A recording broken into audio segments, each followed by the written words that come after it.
Hello student, today I am going to discuss a lesson from Beehive class 9 English, lesson 6 My Childhood by APJ Abdul Kalam. Student, আজি আমি আলোচনা কৰিব লোৱা পাঠটি APJ Abdul Kalamৰ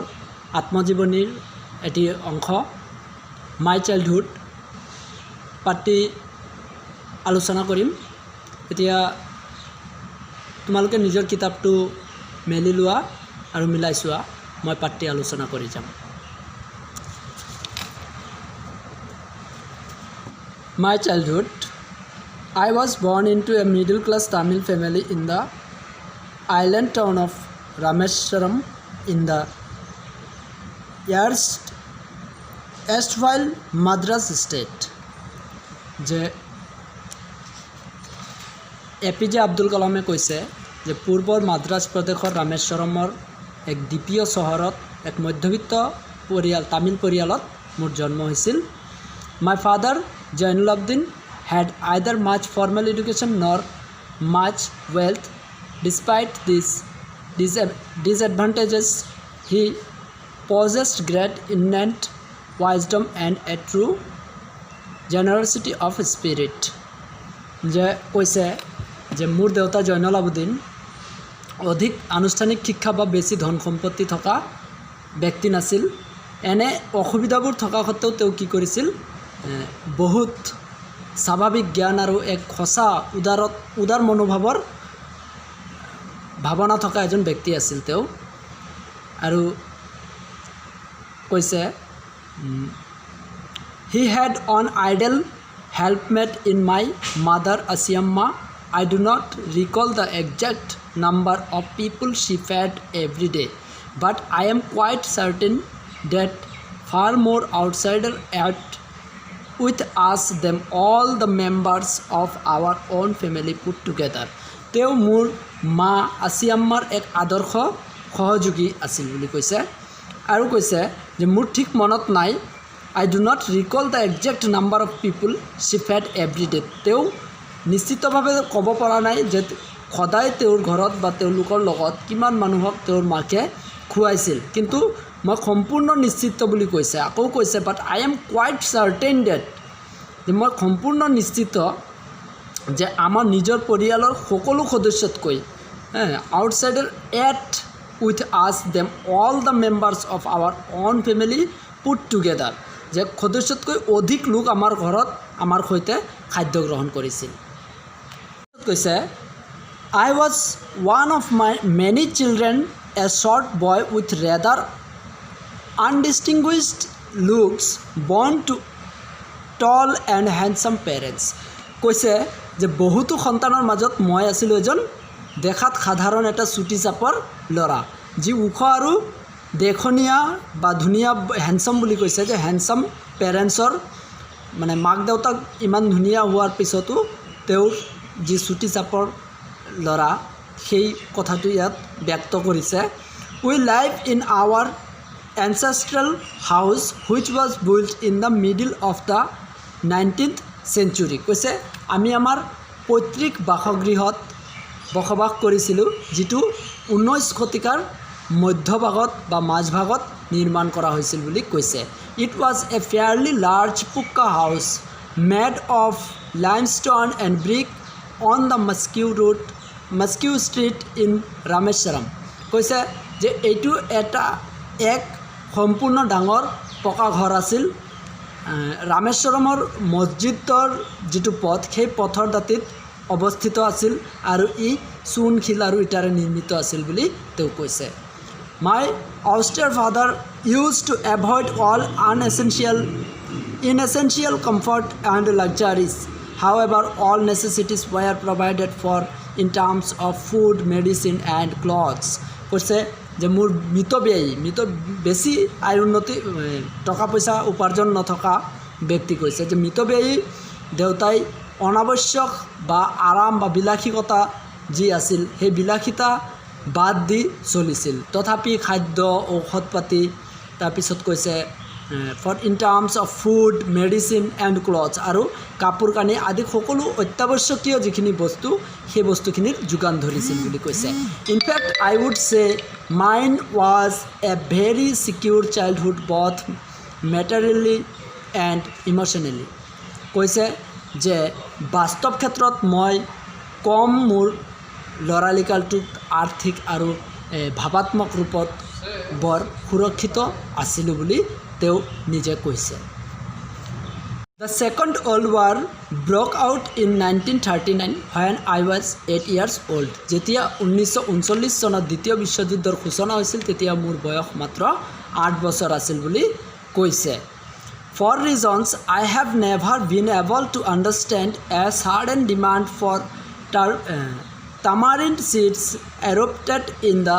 market. কৈছে যে for region কি কাৰণত বা কি কাৰণে বজাৰত তেতেলী গুটিৰ চাহিদা হঠাৎ ইমান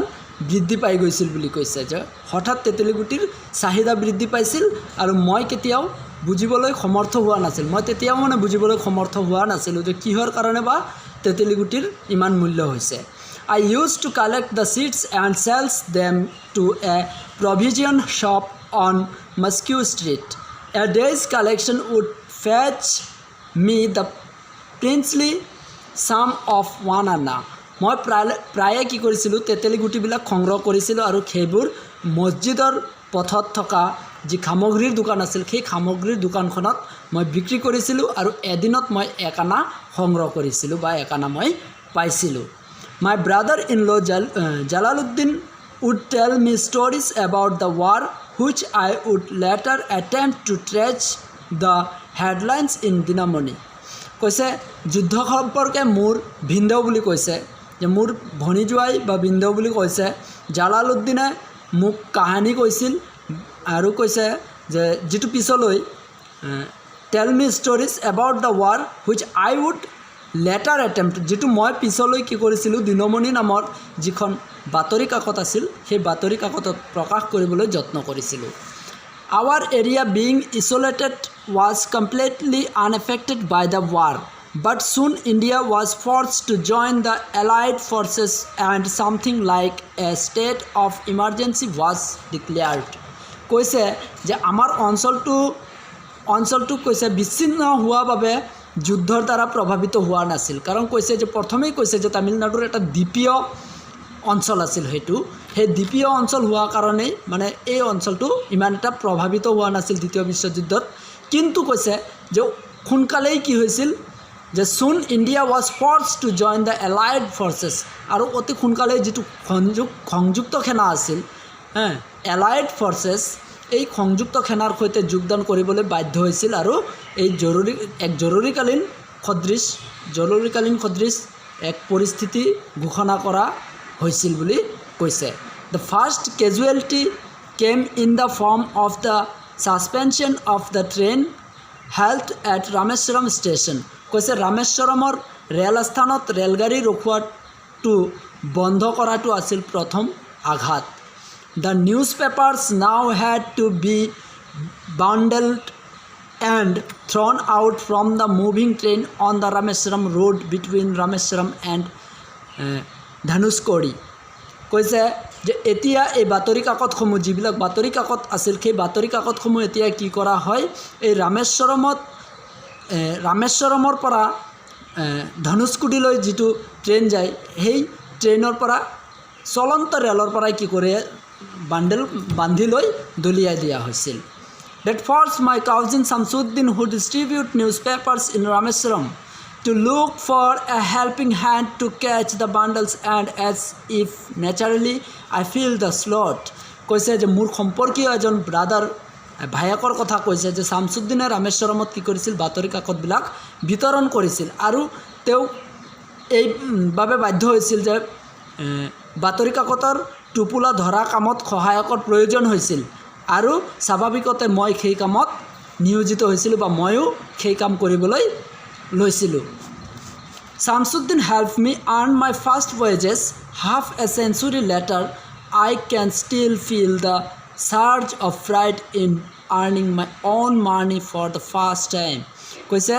যে মোৰ প্ৰথম মজুৰি বা মোৰ প্ৰথম কাম কৰা উপাৰ্জন শামছুদ্দিনে মোক যি সহায় কৰিছিল সেই অৰ্ধ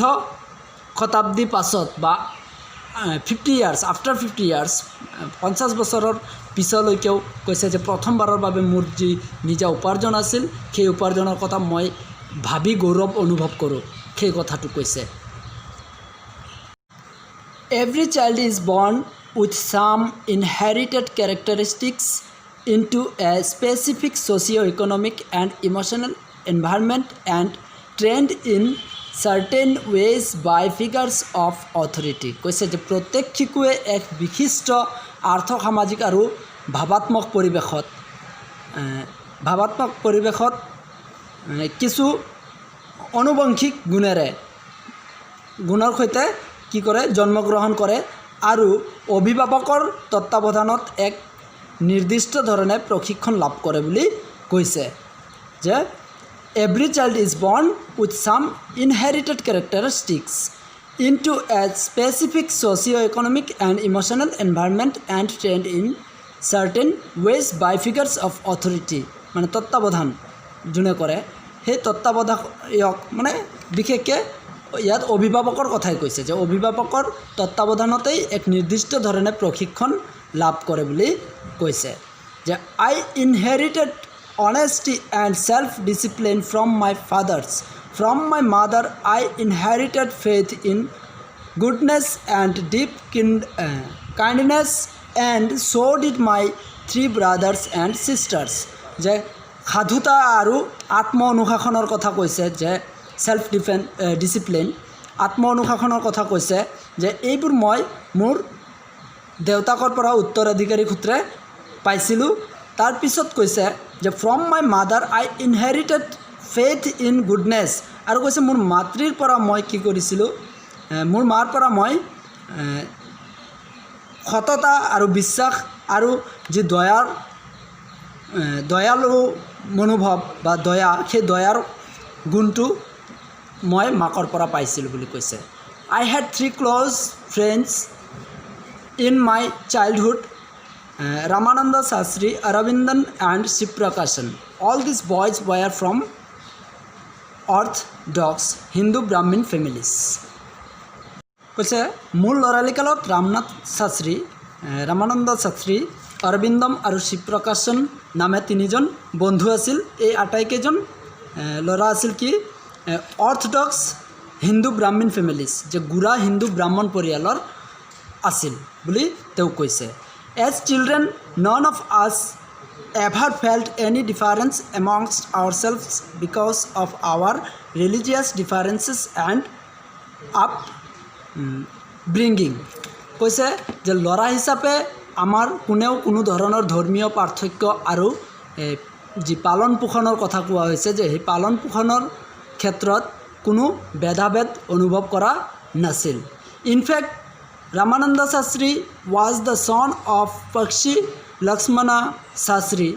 the high priest of the Rameshwaram temple. যে বাস্তৱ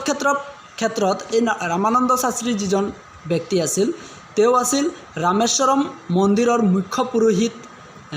পাক্ষী লক্ষ্মণ শাস্ত্ৰীৰ পুতেক